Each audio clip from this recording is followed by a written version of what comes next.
Hello everyone, and welcome to my channel. I thought I would discuss my 2005 Mac Mini G4. I picked this up not recently. Wanted to get a relatively cheap PowerPC based Mac, run my old games and software, things I'd collected over the years, and some things from the internet. Anyway, wanted to see how long it took to power on and some other things. As you can see, the case is in pretty decent condition. The rear panel, forgive the mess, is what you would expect for a computer this year. It started at 1.42 gigahertz. I upgraded the CPU to 1.58, and let me tell you, it makes a big difference in Leopard.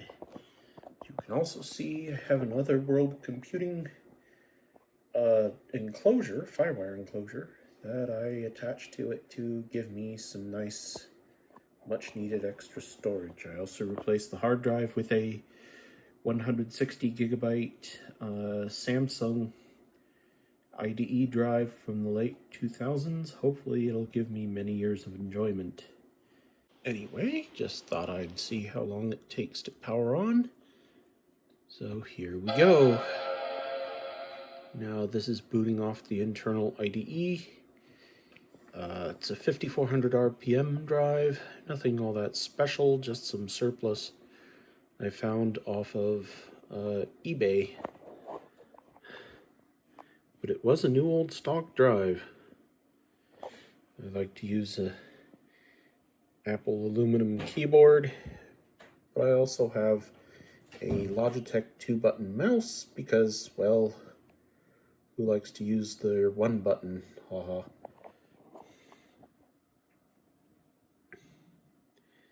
My favorite part is how that just goes across just so darn quick. Anyway, you can see we're in the Finder. There, the system is ready. So now go to About This Mac, and as you all can see, it's running 10.4.11, 1.6 gigahertz GPU, 1 gig of memory, and of course I like to use the Macintosh traditional naming. So see, the hard drive has quite a bit of internal space. If I so desired, I could even edit this video on here. Let's see some of the things it can do. So what I thought I would do is show off a couple of things the system could do. Sorry for the old school screen capture, just easier to do on my phone. Hope you'll forgive. Anyway, of course, starting with everyone's perennial favorite, iTunes. It takes a few bounces, and there it is. Of course, this is iTunes 9, the last version that works with macOS 10.4 Tiger. System preferences, of course, that comes up very quickly. Some people may yearn for that. Of course, everyone's favorite, classic. We'll see, the system folder comes up pretty darn quick, I would say. Happy Mac.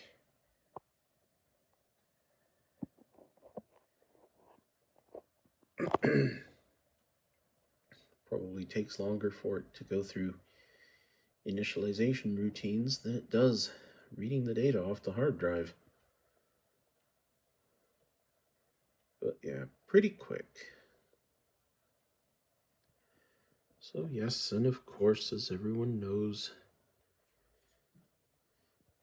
macOS 9 apps work just fine through the macOS 10 Classic layer.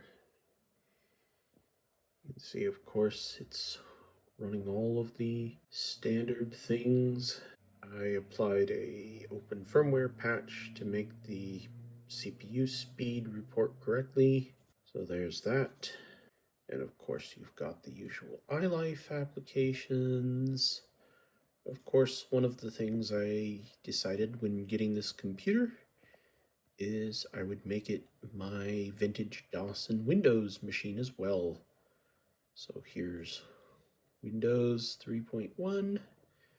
And of course, you know, since it's stored on relatively fast storage,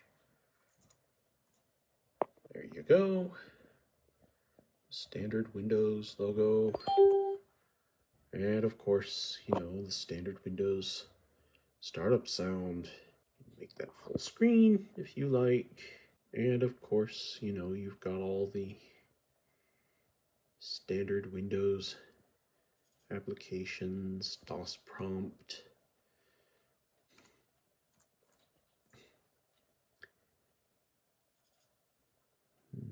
You know, you quit from Windows, goes to the standard C prompt. Interesting artifact. I have Carmageddon and the demo for terminal velocity. The nice thing is, of course, you start terminal velocity, and as it would seem, it just works. Yeah, the same people who brought you Duke Nukem 3D.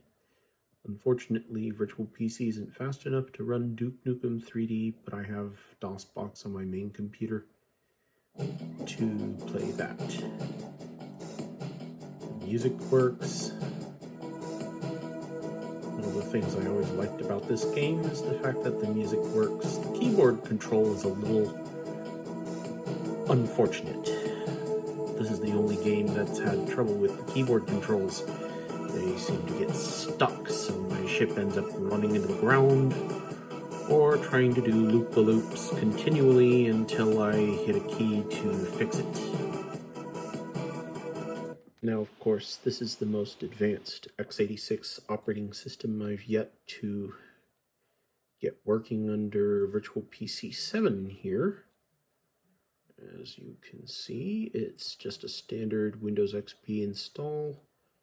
I have been able to put some other things in it. Croc does work in software rendering mode. It actually runs at a very nice frame rate. But I know, of course, everyone likes to see the perennial favorite of XP fans everywhere.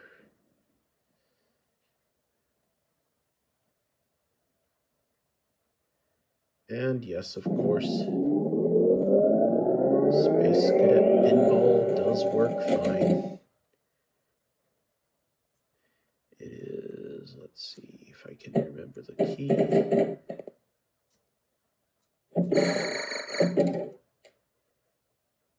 Since I'm holding the phone with one hand, it's kind of going to make the game rather short.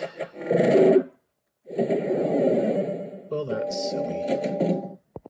So yes, that's of course Windows XP running on Mac OS. Getting back to Virtual PC here, you can see it's version 703. I did have a copy of this when I was running an eMac back in 2004, 2005. And of course the Windows images are kept over here on the external FireWire drive. Now, one question you may be asking, well, if this is a G4 Mac Mini, how do you boot the system to Mac OS 9?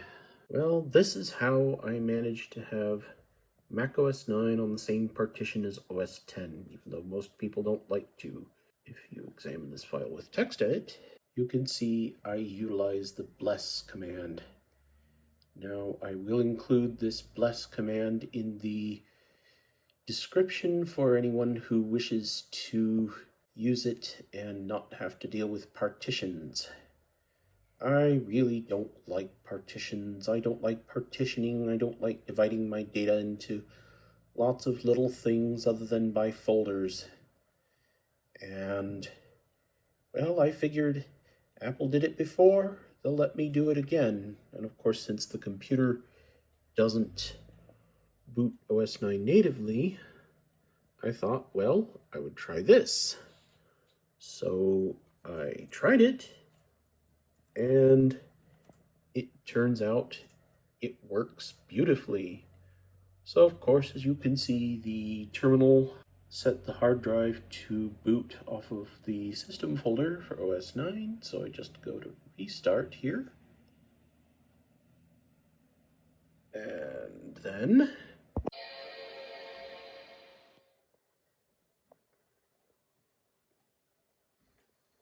just thought I'd see how long it takes for the computer to come to life under OS 9. There's the Happy Mac. OS 9.2.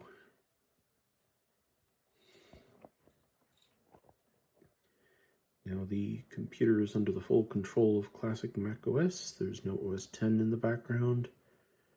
I just clicked restart from the Apple menu under OS 10, and it seems to just function. Now the Mac OS 9 Startup Disk Control Panel will allow me to switch the hard drive back to Mac OS 10 just fine, so I don't have to jump through any hoops or boot the OS 9 boot disk or hold the X key on my keyboard during startup. So you can see there's the classic Mac OS desktop. It takes a moment and everything is there. You can see my external hard drive shows up. Not only that, but OS 9 recognizes the full capacity of the drive. Come on. There it goes. And see, one minor quirk is the root folder is not writable, but every folder inside is. So there's documents. My external drive is 7200 RPM. The internal is a 5200. But as you can see, that's plenty fast for classic. See, 349 gigabytes free. As everyone I'm sure knows, FireWire doesn't care about the size, they just care that it works. About this computer, built-in memory is 1 gigabyte. Now let's launch a classic application. And as you can see, I have quite a few things on here.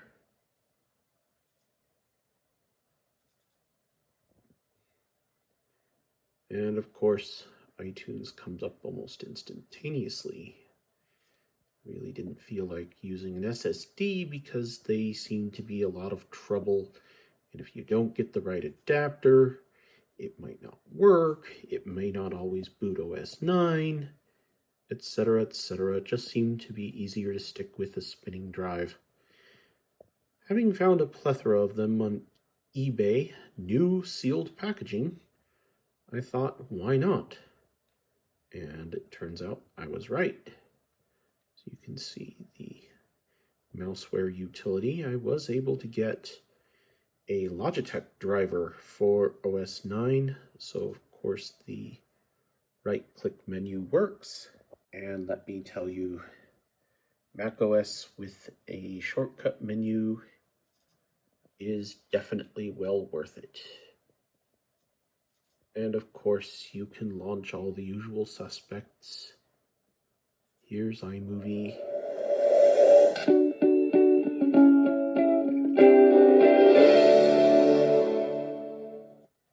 I don't know if some people miss that, but I kind of do. Good old iMovie. Now, of course, your movie has to be in DV in order to support that. version of iMovie, but of course OS X will suck in any format compatible with QuickTime, and I have Parian in OS X, so it'll suck in even more formats.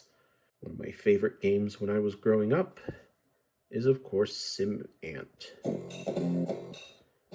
I will never get tired of that theme. It always brings a wave of nostalgia. Sometimes I just sit here on the title card just listening to it.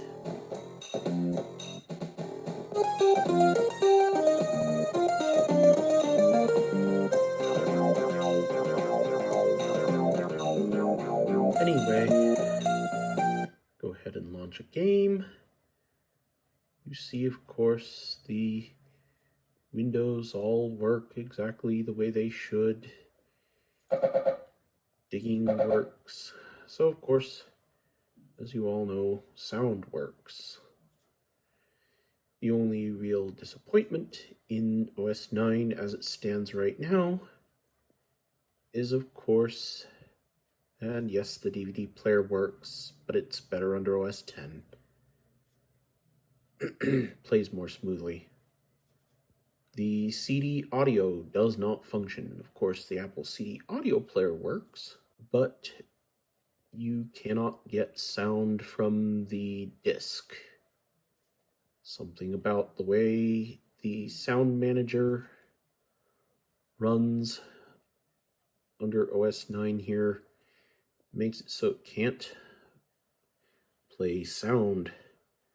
But of course, it's very quick, and the G4 in the computer is very, very fast. So, here you can see. I'm going to switch back to OS X. You can see 10.5.8 is on my external drive. However, I cannot select a different boot drive from this screen. I can only change the boot folder of the drive that's already the startup disk. So in this case, Macintosh HD.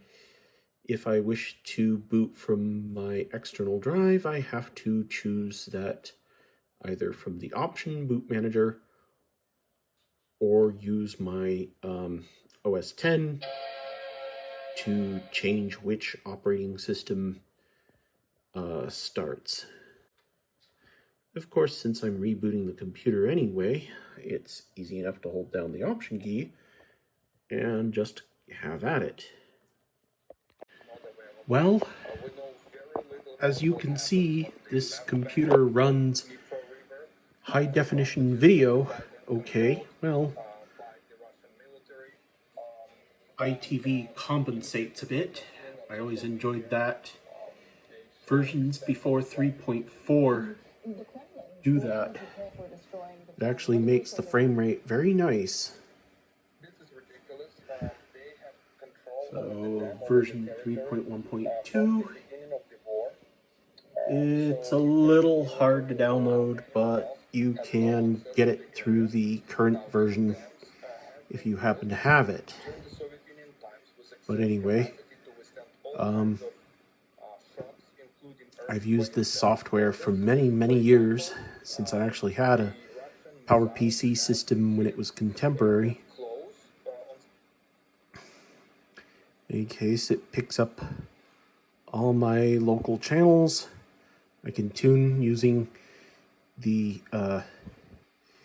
HD 950Q tuner stick.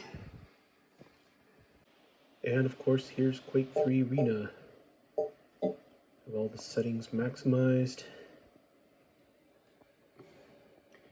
See, of course, the OpenGL driver.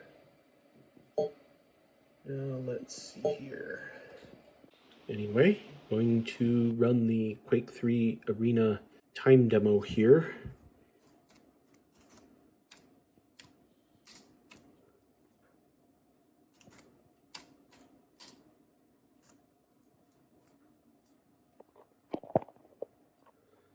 See how many frames per second Quake 3 Arena gets in.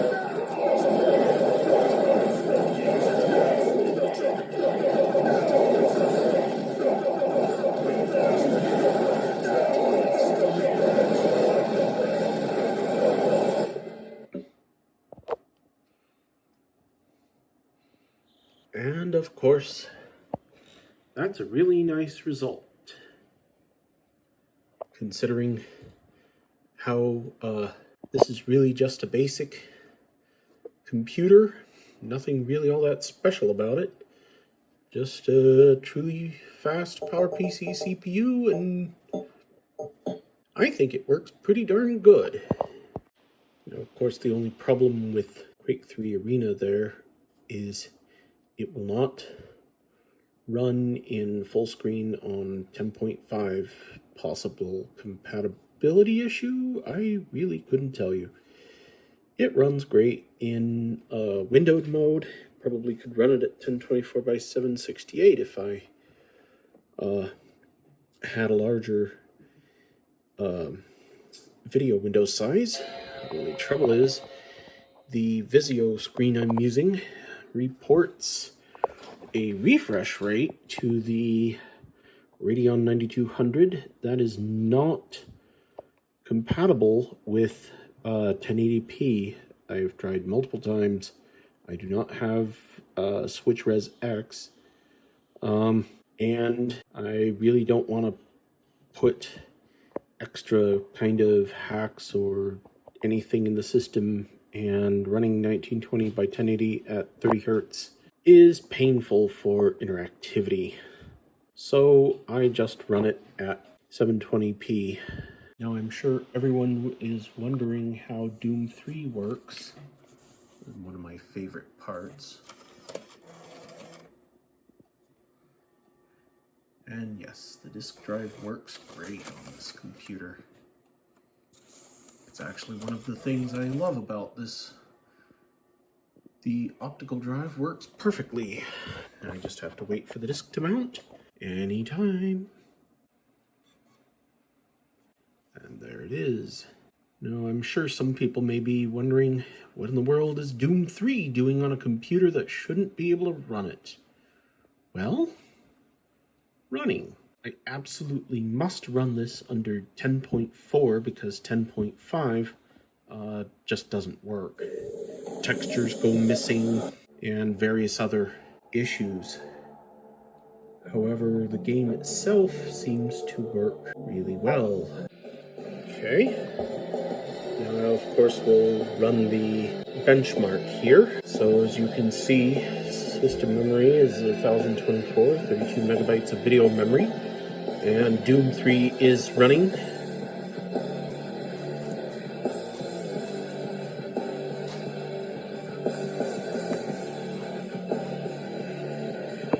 Does take a bit to load, of course. Mostly decompressing and doing all the other things that it does in the background. Okay. As you can see, most of the visual effects are actually intact.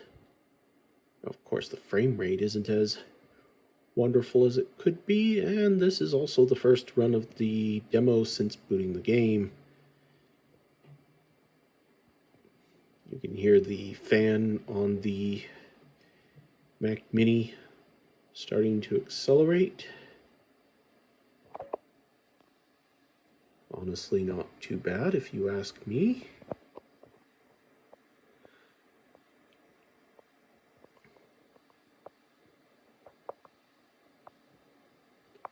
No, I wouldn't want to be in a competitive atmosphere with this, but I think it's pretty darn impressive to see a computer that really shouldn't be running this game able to not only run it, but have a reasonably playable frame rate. Now, of course, that depends on your definition of reasonable.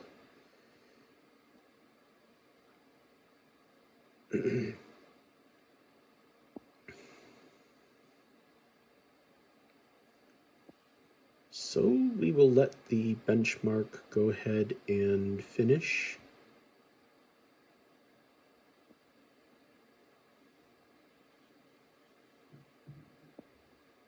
Then have a look at the result.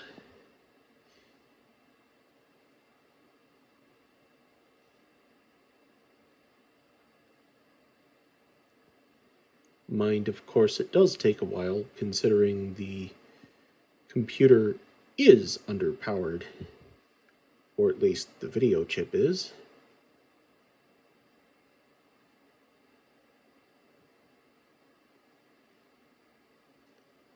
The only things missing, of course, are such things as heat, haze, and whatnot. There we go. Yeah, not too bad.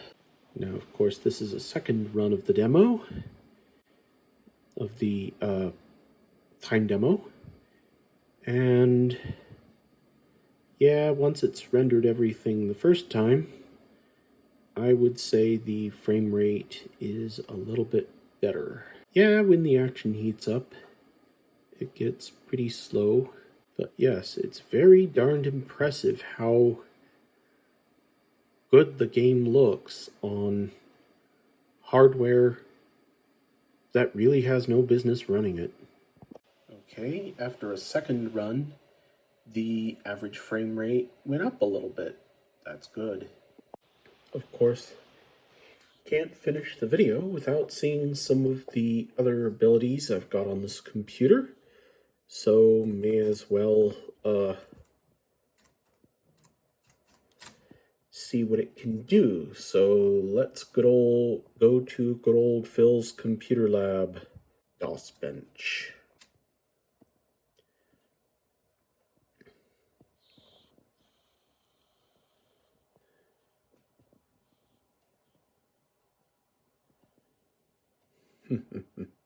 And of course, as anyone can see, it's running really well.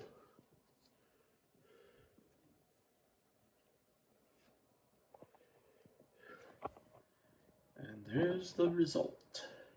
So unless I'm wrong, that's around 100 FPS. Not bad.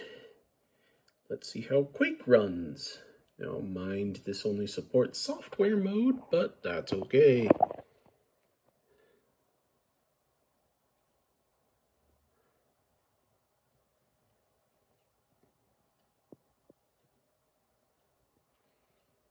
Obviously, if I wanted to run Quake and not just benchmark it, I would likely pick up the OS X version and just run that.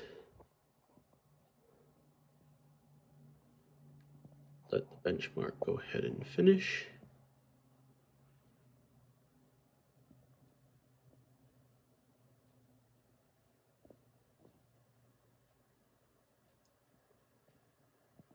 So we get a result of 25 FPS. Perfectly playable for single player. And of course, I'm sure everyone's wondering how 3D Bench is. Let's find out.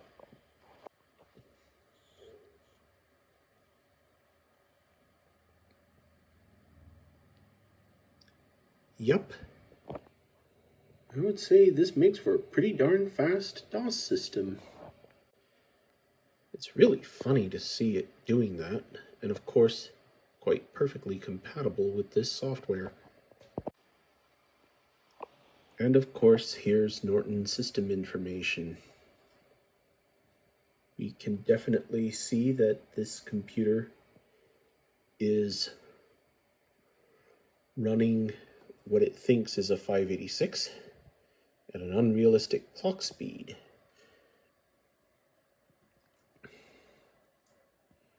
See what the benchmark CPU speed says. Now, every periodically,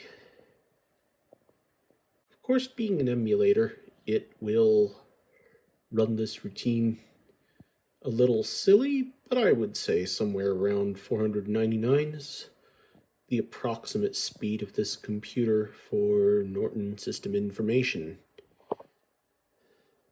Now, as far as more information about the CPU that's in the emulation, that's the information. Of course, the clock of the CPU is underestimated, considering what's also interesting is the system can determine exactly how much cache there is too. Oh, I love those statistics, of course.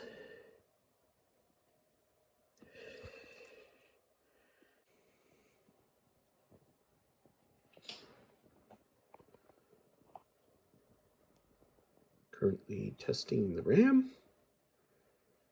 And of course, one of the things I find very interesting about this utility is it can actually see the bandwidth of it can actually see the cache on the PowerPC G4.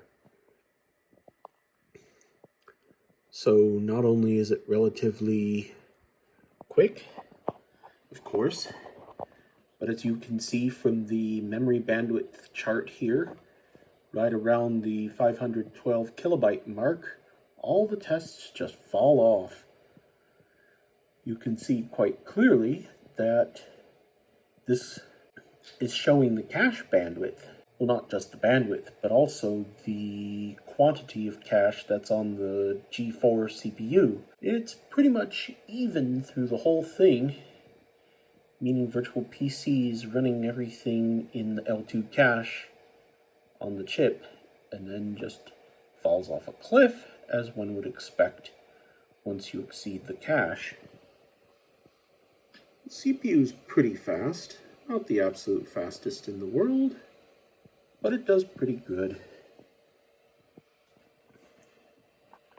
For hard drive bandwidth, not too bad.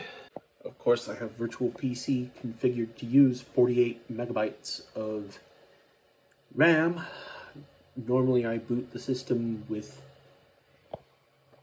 the Smart Drive disk cache enabled to run the memory bandwidth test and the other features of this software at full speed.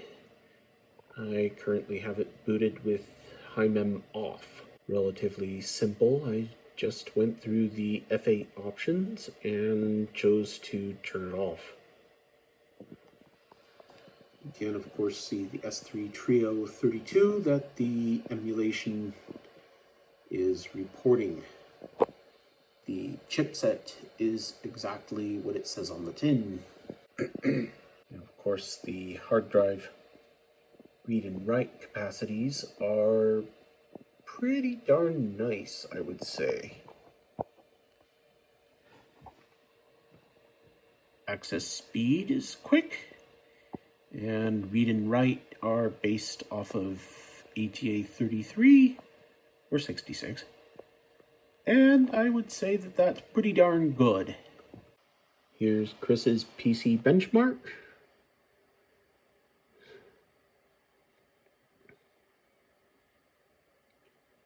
Letting it go ahead and run its routine. As you can see, it's going pretty good.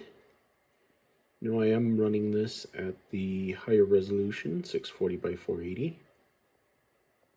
And I would say that's a pretty respectable score, 104.9. Now, of course, here we are in Windows 3.11, everyone's favorite MIDI song.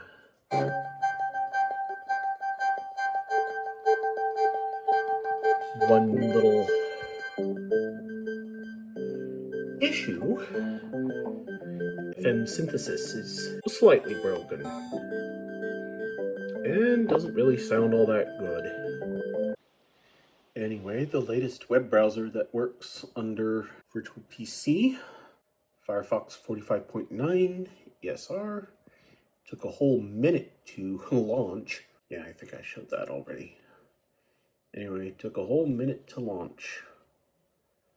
So yeah, it is nonetheless very slow. Of course, since the computer is emulating a Pentium 2, it's going to act very much like one. Let's see how long it takes to render everyone's favorite website.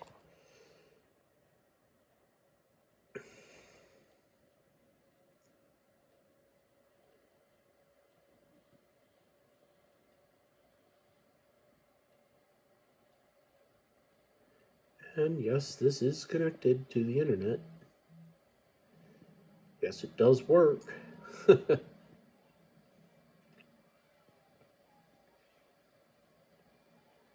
There we go. Website is up. Actually somehow manages a secure connection. And there we go. The Google Doodle popped up. Oh, that's not terrible. About dial-up speed, I'd almost say. Of course, this is coming in actually over airport. As you can see, I have airport and internal Bluetooth. The Bluetooth is running Bluetooth 2 plus enhanced data rate. And of course, if anyone's curious, here's my Macbench 5 scores. Obviously, the CPU is under OS 10 here. The disk is absolutely amazing, but hardly surprising. And the system graphics is pretty respectable, I would say. CD-ROM is normal, but, well, the CD I'm using is actually a DVD, and, well, it's not going to be that fast for a slot load mechanism like this one. But yeah, I'm pretty happy with this system.